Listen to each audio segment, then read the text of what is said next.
Well, hello everyone. Welcome back to another Blow Off Some Steam with Miss Ashlee from the Crystal Lake Public Library. It's May, it's spring, it's almost summer. And this summer, we are going to have our summer reading program, and the theme is Reading Colors Your World. So for the next few months during Blow Off Some Steam, we're gonna focus on activities that have to do with color. Today, we are gonna make color mixing tops. And here are a few examples. You should be able to do this with things you have around your house.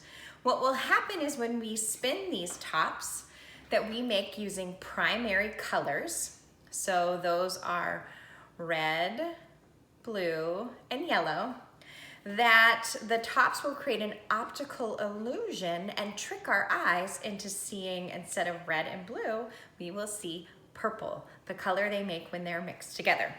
You're going to need cardboard, and you can do thick or thin cardboard. Thin cardboard would be like what you find on a cereal box or on a marker box. And a thick cardboard would be something you would get on a box, like maybe through the mail or something like that. So it's a little sturdier than the thin cardboard. After your cardboard, you are going to want some sort of circle to trace. So I am gonna use a cup. I'm gonna use the bottom of the cup. You could use bottom or top. You might experiment with the size of your top to see how it works for you. You need a pencil to do the tracing, a ruler if you wanna measure, make straight lines, and then scissors to cut out your circle. And to make the color, you can use markers, depending on what you have and what you like to use safely. Or for the thicker cardboard, I would use paint. The thinner cardboard, the paint, when it dries, it warps it a little bit, so it's not flat and it doesn't spin as well. But it creates the most vivid color if you use the paint. And remember, we're using the primary colors, so red, blue, and yellow. If you use paint, you'll want paintbrushes and some water and some paper towels. And then finally, you're gonna want something for your top to spin with. So for this one, I actually used the top of a marker, the cap. For this one, I used a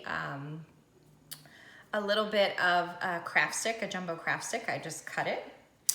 And then what I'm gonna use for the top that I make for you today, because it's just my favorite and we happen to have some here, are these Lego pieces. So if you see this is like the Lego axle, and then these pieces that fit right on, like little cogs. If you have that, that makes a really fun top too. Okay, so let's get going. Okay, the first thing I'm gonna do is choose my cardboard, and I have been using a cereal box, the thinner cardboard, to work with, so I'm gonna continue that. I am gonna use this thicker cardboard though to protect my surface, so I can do that, it helps out. You always wanna protect your surface. You don't wanna cut it or spill things on it or get glue all over it. And cardboard is a good way to do that. So I am going to take my cup, I am going to place it down, I am going to use my pencil to trace the outer edge of it. Whoops, and let's see if I kept it on there. Ooh, just barely. So what I am gonna do is erase and do it again. That is the beauty of a pencil, right? And you'll notice if you are using a fresh cereal box, you'll have lots of room and you won't have to make your circles so close together. I made lots of these before filming this because I had to do a lot of trial and error to get it to work. All right.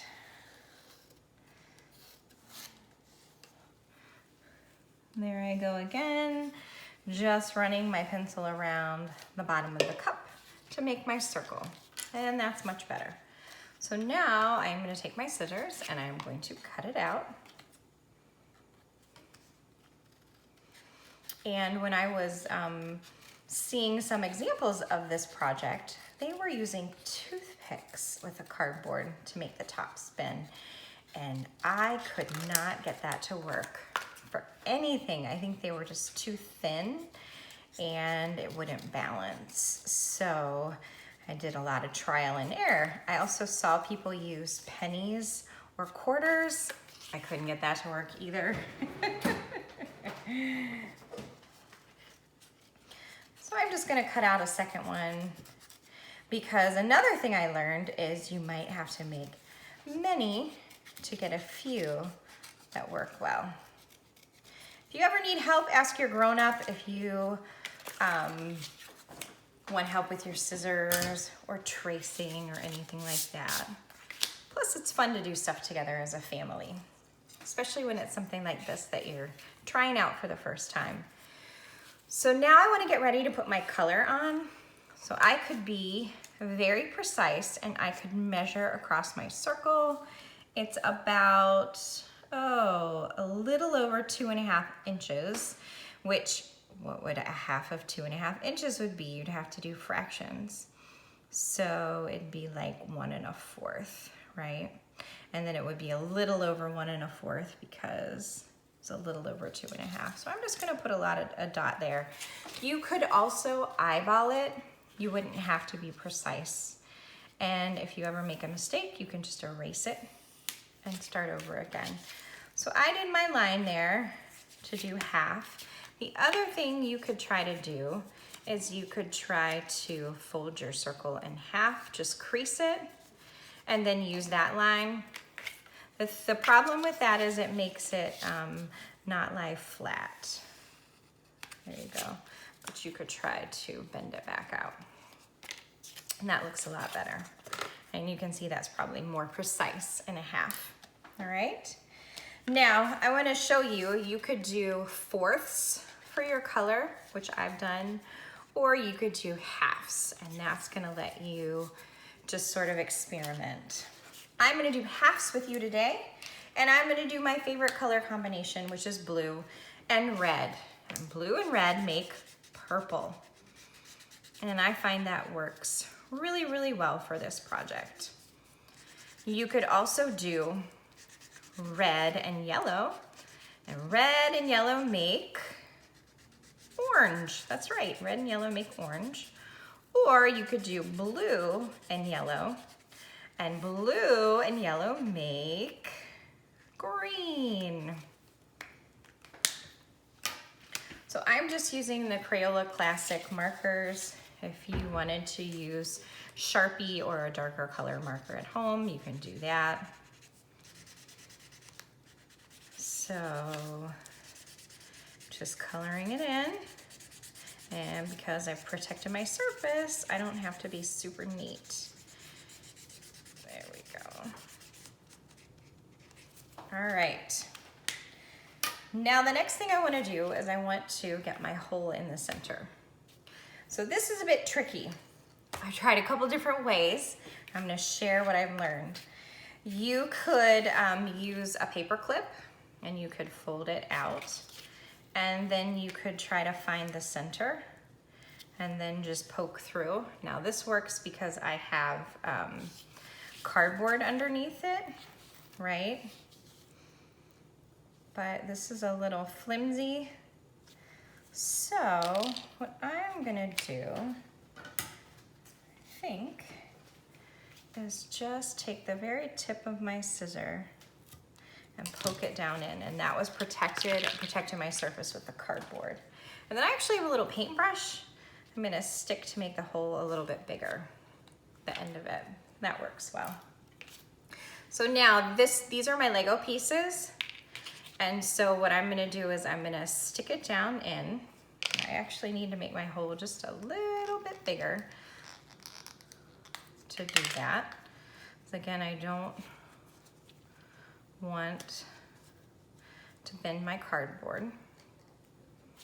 And then I'm gonna put this on. All right, now I have made my top. So I am going to test it to see if it worked or if I have to make any changes. So I'm gonna clear my surface off. I'm gonna move things out of the way. So you should be able to see the top's going fast. It's spinning really well, and it's going so fast my eye is having a hard time distinguishing between red and blue. Let's see if I can move it closer to the camera.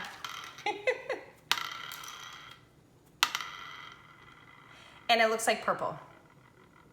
So my eyes are playing a trick on me because it's really red and blue. And then this is with the craft stick. And that one's actually working really well. It's not going all over my surface. To do more with colors, you can go to our website, clpl.org. Go over to Kids, hover over that, and then click on Research. Scroll down and you can go into Pebble Go. And I have already entered my library card number in, but if you were doing that at home, you would have to do that. And I am going to go under Science, Physical Sciences, Light, and Colors. And I can read a little bit about colors or have it read to me. And it talks about what is colors. Imagine a white sheet of paper colored with crayons. The finished page has many colors. Have you ever wondered how we see color? We see colors because objects reflect light. So it talks a little bit more about white that. light, reflected light, black and white, rainbows. And then over the read more, you can find out about what is light. There's also under colors, there's a video, there's an activity, and then there's also all about colors in here. And this is the primary colors section. The primary What colors, are the primary colors? they're red, yellow, and blue. And there's also another video and an activity for you to do. And you can read more about black, white, and gray and secondary colors. Thanks so much for watching today. We'll see you back here next month with more color activities for Blow Off Some Steam. Bye-bye.